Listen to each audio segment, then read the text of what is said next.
How's it going, everybody? It's Pilot Flame, and we are back with another FPL video. And today we're going to be looking at our buy, hold, and sell players. Players that I think you should get in as soon as possible. Players that I think you should kind of hang on to for one more game week, and players in which I think you should get rid of your team. So, without further ado, let's get into the video. So let's start off with the buys from the previous game week. Obviously, buying Bruno Fernandes this week obviously paid dividends as he got 14 points in game week 34 plus. Foden got 3 points, so he got slightly better than the average midfielder. Obviously, most midfielders typically get 2 as they concede a goal, so 3 is a little bit better. He could have had 2 goals at least in the chances that he had versus Newcastle, and I think that he's still going to be a great asset going forward. Still a rotation risk, much like Mahrez, much like Kevin De Bruyne, much like Sterling, much like any City asset, to be fair. But I think you should definitely keep him in your teams, and I think he was a good buy overall. In terms of players to hold, we have Heung-min Son. He only got 1 point in the game versus Bournemouth. He didn't start the game, but in an entire half, he only shot once, so it wasn't very great there. Wan-Bissaka got 5 points. He did get a yellow. He could have almost scored as well at basically a point-blank header, which he somehow put wide, but definitely a good hold on Wan-Bissaka there. And in terms of our sells, no surprises here. Jota and Mount getting only 2 points each. And yeah, they should have been sold a long time ago, to be fair. But definitely, if you sold them last week, it paid off as they both played the full length of the game and they did not score any points or get any returns. Rather, they only got the measly 2 points. So let's check out our buys from this week. And of course, first on our buy list is Jamie Vardy. He currently sits at 9.7 mil at the time of recording. Obviously, he could go up, you know, with the prices changing and all of that. I would assume that he's probably gone up to 9.8 by the time this video goes out. But I think that he's obviously going to be someone you're going to have to buy, and most people, money really isn't too much of an issue at the moment. He's currently the leading goal scorer for the Golden Boot. He also has 3 goals in his last 2. He can score basically out of anything as shown in his goal versus Arsenal. And he's got that partnership now with Iheanacho, and he's kind of going to be linking up with him. And it just seems to make Vardy a much better player. They have to rely on, you know, defending 2 threats, and Vardy doesn't have 2 center backs occupying him. He has only just the 1. Bournemouth have also conceded 12 goals since the restart, if you exclude the game that they had versus Spurs. And in Vardy's previous game, he had 3 shots, 2 of which were inside the box, and 2 key passes as well. One of those shots inside the box obviously leading to the goal in the 1-1 draw with Arsenal. And in their previous encounter versus Bournemouth, it was a 4-0 win, and Vardy just got a catch operation and assist. So I think Vardy is definitely a player that you should be looking to get in, especially for this game week. Next up on our buy list is the 5 million goalkeeper in Nick Pope. He's got 3 clean sheets in 4, and you know, he's just going to be a solid goalkeeper. Burnley are going to do what Burnley does best, which is nick a goal on some type of set play or just one of their big men heading the ball in the net, and he's going to make 6,000 saves and they're going to win the game 1-0. That's pretty much how Burnley play every game. And he's got, I think, the 3rd most clean sheets in the league with 14 this year. He may be creeping up on the likes of the teams in 1st and 2nd, but he's definitely going to be a great asset going forward. You know, and Liverpool may struggle against Burnley as well, which is their next fixture. That's kind of the worst one on paper. And if you were to bring him in this week, that's who he'd be facing. And I think that, you know, Liverpool, much less like United as an example, United seem to create a lot more chances, whereas Liverpool don't create as much. Liverpool could have easily conceded 2 versus Brighton as well.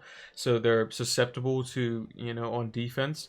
And, you know, Brighton probably could have done a little bit better. And I think with a more sturdier defense like Burnley, you know, Liverpool may prove to find it a bit difficult to get through that defense. Also, Salah's probably going to get rested in this game because MANÉ was rested. Firmino the game before that. So it's probably Salah's turn here. And even if Pope, you know, doesn't keep a clean sheet versus Liverpool, and then, you know, the off chance that he doesn't, he's probably still going to get some kind of save points as well. And then you have to look at the last 3 remaining fixtures. He's probably going to get 3 clean sheets in those.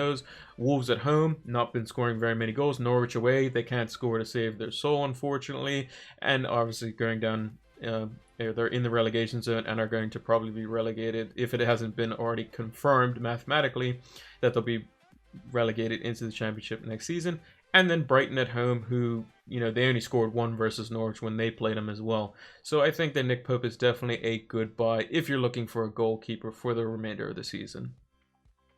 Next up, we have the left winger from Liverpool in Sadio Mane. He currently sits at 12.4 million in the midfield slot. He has also gone past the 200 point mark, exactly 200 points, and has 16 goals and 9 assists this season. Now, he was rested in the previous game, so I think that he's definitely going to start this game, and also Salah is going to be rested as well, and I think that they'll both play the remainder of the season for the 3 games that they would have after this game week. I think they're both going to be going for the golden boot as well. Both Mane and Salah were only 1 goal difference before Salah scored 2 versus Brighton, and he did have the 1 shot in the sub appearance, did Mane, and he's going to be hungry to get those goals. He is higher in BPS typically than Salah, as he doesn't necessarily have as many take-ons, and he's more efficient with his shots and more efficient with his runs and that sort of stuff, and getting into better positions. And he'll probably have a point to prove, as him and Salah have kind of a little bit of rivalry,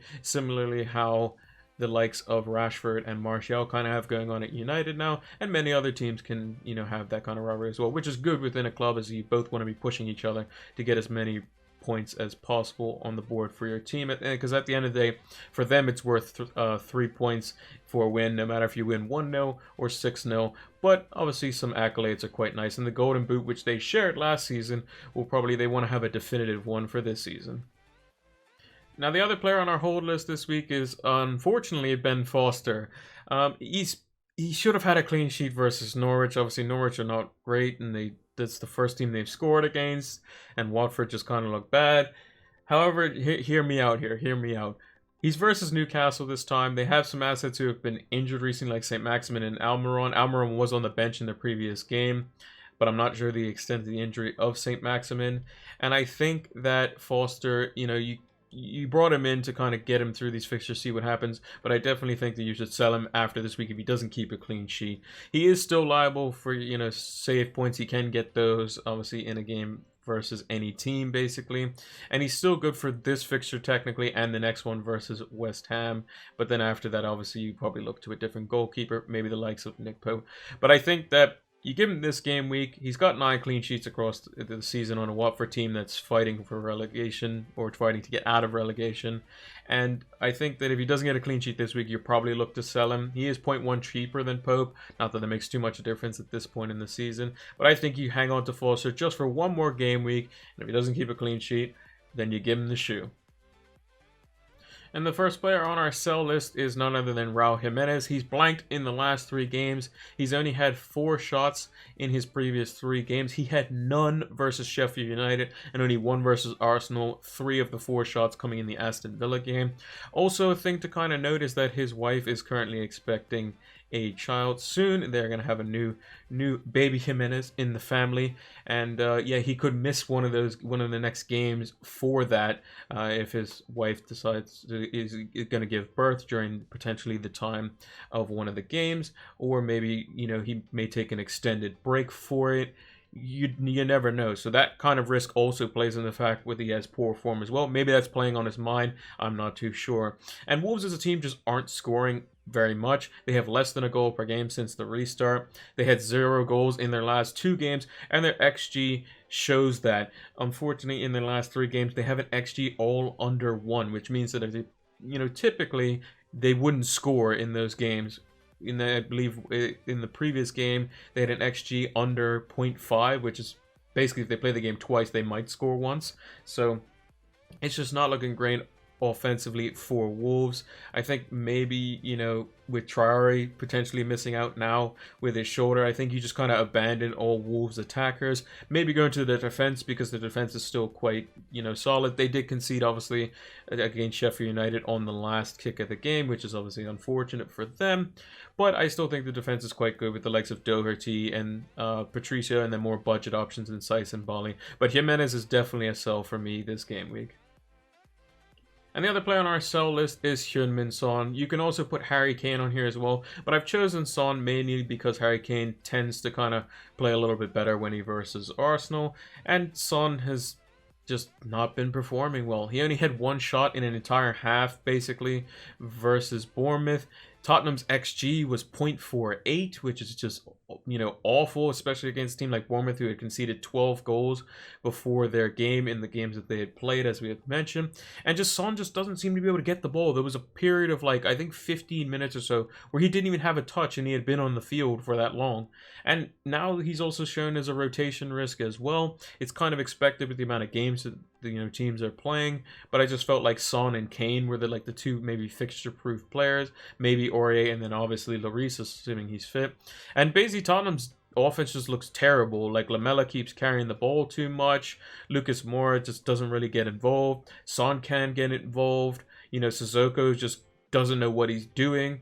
And basically they kind of have to rely on Harry Kane to just create something out of nothing, or Lo Celso just make a surging run from 40 yards out and hopefully they get something, or maybe even a set piece. They should have definitely had a penalty probably in the game versus Bournemouth, but apart from that, they didn't really create nothing. They didn't create anything at all. It just was awful. And I think the only player that actually looks a decent buy is potentially Serge Aurier, assuming he doesn't get sent off, because we know that he has a bit of a hot streak in him as well. And it could be just a risk overall for Spurs assets. But definitely Son's gone from my team this week, so I think he's definitely a sell for you guys' teams as well. So that's going to do it for this edition of Buy, Hold, and Sell. Let me know in the comments down below as to which players you are planning on bringing into your team this week, which ones you're hanging on to, and which ones you're giving the boot and telling them get cracking. Also, if you notice, the lighting is going to be changing slightly from, video to video. I'm kind of trying to change some things up. At the moment, I need potentially an additional light in order to kind of make up for the fact that I have my window open to give some more natural light, to give a more balanced kind of coverage on the green screen.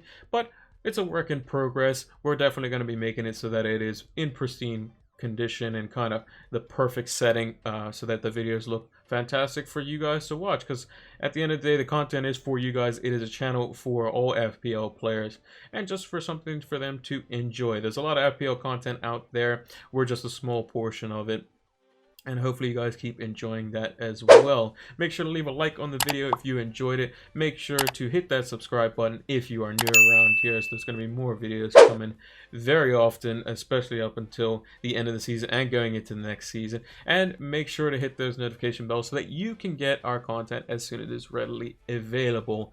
For those wondering, I will be doing a league next season as well. I just have to get that set up, and when I do have it, I will have the code on my overlay for my game previews, and I'll mention it in a video as well. Also, we have Twitter and Twitch. Twitch is where we do our game week prediction videos. We're going to be doing one today as well. This video won't come out in time for it, but it's being recorded on the same day. Where we do the game week predictions and previews and that sort of stuff, and my transfers and all that over on Twitch. It's PilotFlame226 on those platforms, and then Twitter is where we post when we go live, as well as our videos for YouTube, and it's PilotFlame226 on the platform as well. Thanks for watching, and we will see you in the next one. Take care.